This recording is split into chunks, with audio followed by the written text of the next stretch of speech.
കൊച്ചിയിൽ പോലീസിനെ ആക്രമിച്ച യുവതി പിടിയിൽ ആയിരിക്കുന്നു എന്ന വാർത്തയാണ് വരുന്നത്. പാലാരിവട്ടം പോലീസിന് നേരെയാണ് ഇന്നലെ രാത്രി ആക്രമണമുണ്ടായത്. യുവതി പോലീസിന്റെ ജീപ്പിന്റെ ചില്ലടിച്ച് തകർത്തു. കോഴിക്കോട് സ്വദേശിയായ റസീലയാണ് പോലീസ് കസ്റ്റഡിയിൽ എടുത്തിരിക്കുന്നത്. നമുക്ക് ആ ദൃശ്യങ്ങൾ ഒന്ന് കണ്ടുവരാം. സൈഫ് ന്യൂസയുണ്ട് കൂടുതൽ വിവരങ്ങൾ നൽകാൻ. സൈഫ് ന്യൂസ, എന്താണ് റസീലയെ പ്രകോപിപ്പിച്ചത് ഈ പോലീസ് ജീപ്പ് അടിച്ചു തകർക്കാൻ?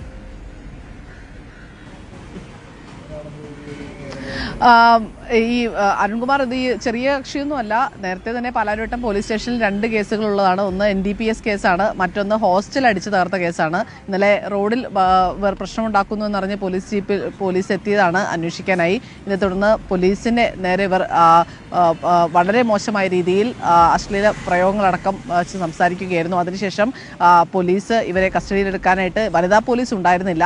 പിന്നാലെ തന്നെ ഇവർ പോലീസ് ജീപ്പ് അടിച്ചു തകർത്തുകൊണ്ട്, അതായത് ചില്ലെല്ലാം അടിച്ചു തകർത്തുകൊണ്ടാണ് ഇവരും ഒപ്പം തന്നെയുള്ള കൂടെയുള്ള യുവാവും പോലീസിന് നേരെ ആക്രമണം നടത്തിയത്. പിന്നീട് പോലീസ് അവിടെ നിന്ന് പോവുകയായിരുന്നു. പിന്നീട് വനിതാ പോലീസ് എത്തിയ പോലീസുകാരോട് നല്ലോണം അരാക്കിപ്പെട്ട് കിട്ടുമ്പോൾ നിർത്തിക്കോളും. നമ്മളെ നാട്ടിൽ അങ്ങനെയൊക്കെ പറയലേ, അരാക്കിപ്പെട്ട് നല്ലോണം കിട്ടുന്നു. ഇത് എവിടെ പോയാലും കോഴിക്കോട്ടുകാരാണല്ലോ. വെറുതെ കോഴിക്കോട്ടുകാരെ പേരും പറഞ്ഞിട്ട് നാറ്റിക്കാന്. കോഴിക്കോടൊന്നാവില്ല, വെറുതെ പേരെടുത്തിട്ടിട്ട്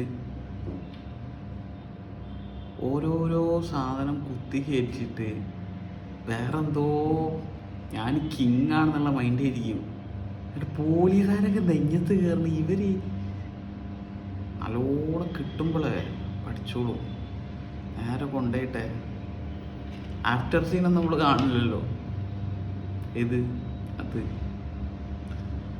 ഒരവസ്ഥ ദുരന്തം. വീട്ടുകാരൊന്നും കാണില്ലേ? വീട്ടുകാരൊന്നും കാണില്ലേ?